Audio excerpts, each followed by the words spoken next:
Hello, my dear students. Wish all of you are fine. I'm your course teacher, Ifata Jahan, and today our discussion topic is actually bacteria. In our last classes, we already finished about virus and fungus, their reproduction, their structure, classification. Today, we're going to start a new topic on bacteria. Here, we also read the other process like fungus, structure, classification, some examples, some figures. With that, we also read about the reproduction system of bacteria. Our today's topic, actually our introductory topic, that is the structure of bacteria and some parts of classification. As bacterial classification is a big portion, so we will read it in our two classes. So let's get started. First of all, what is bacteria? Actually, you already know what is bacteria because in our former classes, we already discussed about that bacteria is a microscopic living organism.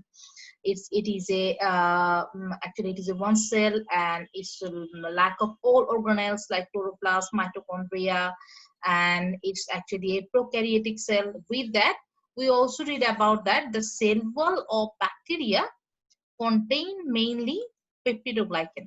Okay, it contain mainly peptidoglycan cell wall, and with that there is a cell membrane present there, and the cell membrane and cell wall both are referred as cell envelope. And many bacteria actually need it for survive and their cell walls, because it is very much necessary and it's protect them from different kinds of injuries.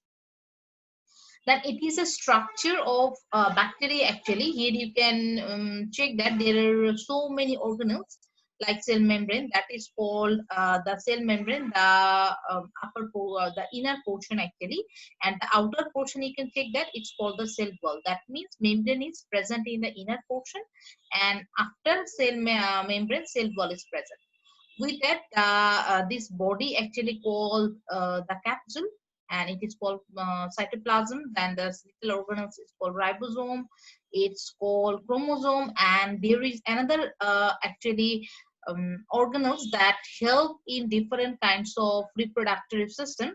It's only present in bacteria, which is called plasmid. Okay, these plasmid also take part in different kinds of reproductive system. And with that, there are some small organelles there. It's called the pili. It helps mainly to attach to the surface of something. And you know about the flagella. We also read about it in our fungal class. So it's called the flagella. And there is another spore type materials, which is called the endospore. That is it. Now we will learn in details of that. And from the figure, you can check that which organelles actually present where. Then if you go for capsule first, actually capsule, we know that capsule is like that. It insulate any cell from any any kinds of harm, or that is it can save from the outer environment. So there is a wall-like thing present there. It's called actually the capsule, or we can also say that the protective covering of a cell, which is mostly made of polysaccharides. Okay, and its most important role is that it's help bacteria to drying out. Okay, that it's don't destroy or die due to drying out, and to protect it from phagocytosis by larger microorganisms. Okay, that is already mentioned there. That is protective covering. For example, we can check that kinds of capsule in Escherichia coli, Streptococcus pneumoniae. Then our second one is cell envelope. Actually, this cell envelope is made of three layers: the interior cytoplasmic membrane, the cell wall, and in some species, the outer capsule. That means we can say cell envelope that time when cell wall and capsule are actually together. Okay, and we also say that there are three kinds of things, or three kinds of layer. That is interior cytoplasm, second our cell wall, and then in some species there is some outer capsules. Okay, and when both together present in some bacteria, it's called cell envelope. Then our another organelles is called cell wall. It is a rigid cell wall, and we already know that it's composed of peptidoglycan, which is a protein sugar coating. It's also called polysaccharide, and it's gave the bacterial cell shape, and it actually surrounds the cytoplasmic membrane to help to protect it from the environment. And this cell wall actually can be varied. Okay, normally in bacteria we can check two kinds of cell wall. One is gram positive and another is gram negative. So this is actually two kinds of cell wall. This is called the gram positive cell wall and this is called the gram negative cell wall. Okay, and you can check there is some difference there. That is, the layer of peptidoglycan is very much thick in gram positive cell wall than gram negative. Where the gram negative cell wall peptidoglycan layer is very much almost thin than gram positive cell wall. We get there are some differences of acids. For example, in gram positive cell wall, teichoic acid, lipoteichoic acid, these kinds of acids actually present. Okay, and but in case of gram negative cell wall, these kinds of acids are not present. And if you go for other differences, so we can go with there, that what is we check the structure of gram positive and gram negative cell wall. Actually, the two features, the key feature actually that is visualized, I already mentioned the thickness of the peptidoglycan layer, and another is that I mentioned, that acids and absence of outer lipid membrane. Okay, presence or absence of the outer lipid membrane. This is because why? Because it affects the cell's ability to retain and the crystal violet stain whenever use any kinds of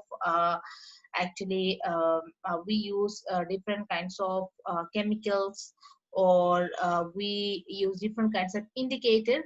Then due to that lipid outer lipid membrane, actually it affect in both case of gram positive and gram negative cell wall. Okay, here you can check that in case of that peptidoglycan cell wall is very much thicker, and I already mentioned that is thin here.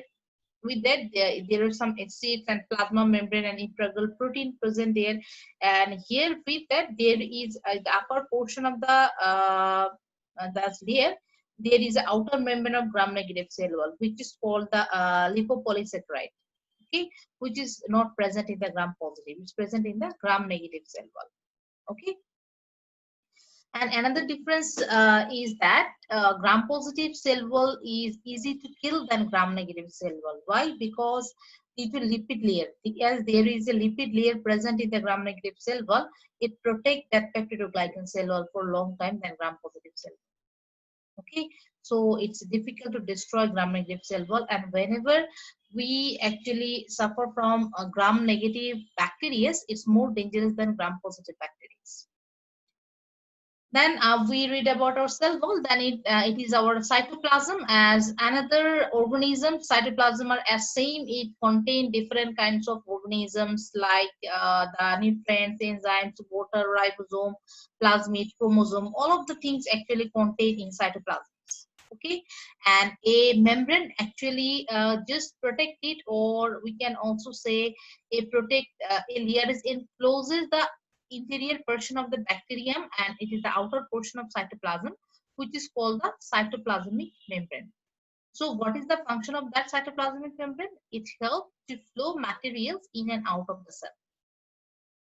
Then our some another structures or organelles, that is nucleate, plasmid.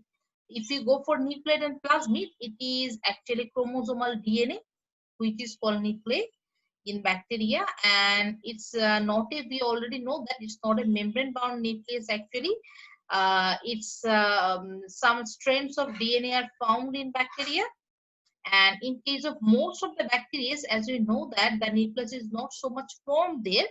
It's actually single or circular chromosome that is responsible different kinds of replication process. Another replicational organelles is present in bacteria, which is called plasmid.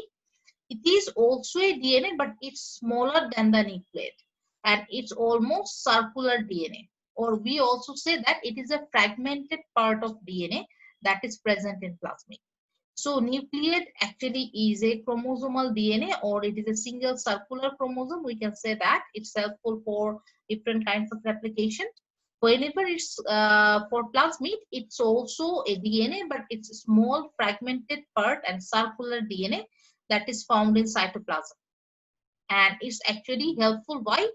Helpful for antibiotic resistance and other characteristics. It active, and some plasmid also help to different kinds of reproduction process. Then another is endospore. Some bacteria, actually endospore is not present in every bacteria. Some bacteria contain these kinds of spores, and actually it is often for long time period by bundling the genetic material in a tough internal structure. That means in endospores, in nucleate can be protected for long time, and whenever it get the favorable condition from that spores, again the bacteria can form. So which the bacteria that contain that kinds of spore is called the spore forming bacteria. Okay, and another is ribosome. It's actually present in cytoplasm, and it is very smaller portion, and its help is translating the genetic masses, okay, in messenger RNA into the production of peptide or different kinds of sequence. Then there are some storage of nutrient or organelles. We can also also say granules like glycogen, lipid, polyphosphate, and some cases sulfur or nitrogen. That is actually main organelles of bacteria that we already read. Now we will read some appendages. Appendages means actually some additional organelles that is present in bacteria. One is pili, and we say pili or fimbri, and another is flagella. So what is the function? Actually, I already mentioned it.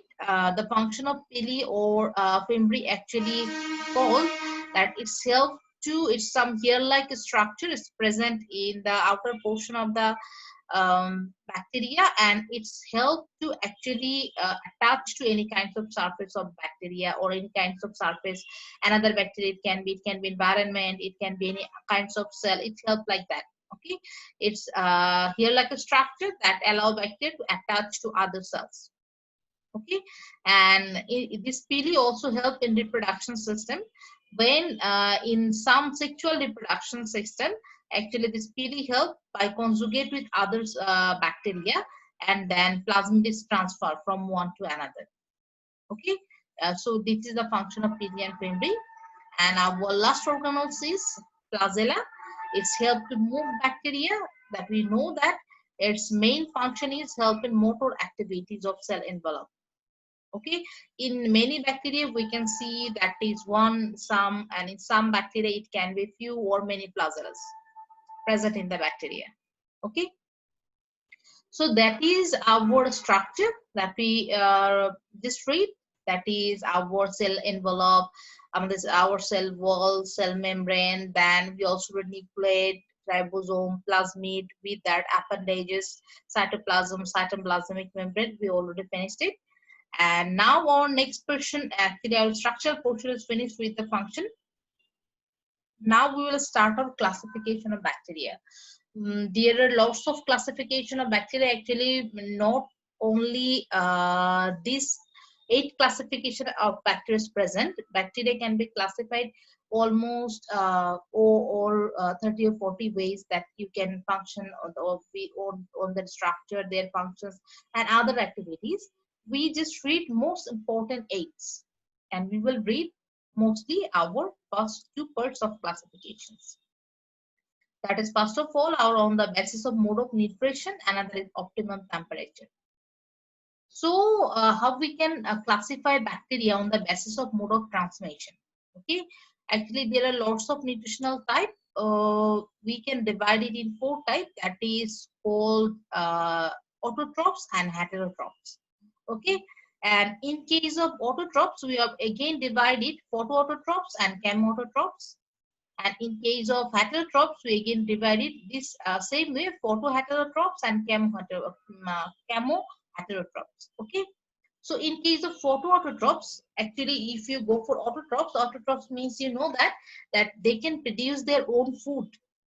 Okay, and whenever we add photo there, that means they use sunlight for their energy source, and they as a carbon production, and it's called the photoautotrophs. And examples can be cyanobacteria or green sulfur bacteria. These kinds of bacteria actually can use sunlight for produce their energy source. And second one is heterotrophs. Before going that, I want to finish the third one, that is chemoautotrophs. Okay, chemoautotrophs, or it's also called lithotrophs. Okay, lithotrophs. Why it is said like that? Actually, they can produce their food by inorganic compounds, but they cannot use the sunlight. Okay, they phototrophs can use sunlight, then they can produce their energy source. But in case of chemoautotrophs, they use normally inorganic compounds for their energy source. For example, hydrogen, ammonia, nitrogen dioxide, hydrogen sulfide. They produce these kinds of organelles, chemicals. Sorry. And it's mainly the archaea and some kinds of bacteria can use that chemoautotrophs. And then our heterotropical bacteria, first of all, one is our photoheterotrophs. It's like that. Before say what is photoheterotrophs, we have to know that actually what is heterotrophs. Heterotrophical bacteria means they cannot produce their own food. You have to add it externally. Okay, for example, you are going to grow bacteria and you have to give their food externally, as they can take it. As we are heterotrophs, we cannot produce our own food. Sorry. In case of photoheterotrophs, it's almost same like that. They cannot produce their own food, and whenever as the energy source they use any kinds of light, but that will not be sunlight. They use organic compounds as carbon source, and example can be some purple and green bacteria.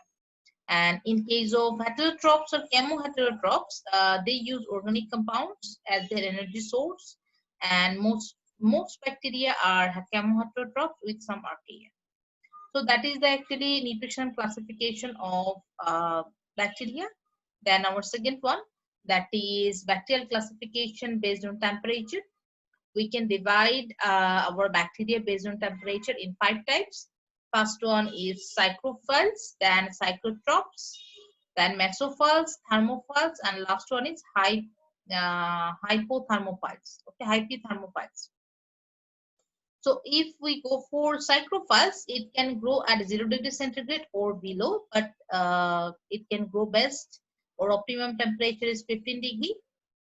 And cyclophiles have polyunsaturated fatty acid in their cell membrane, which keeps fluid the cell membrane even at lower temperature. So they can live actually in low temperature.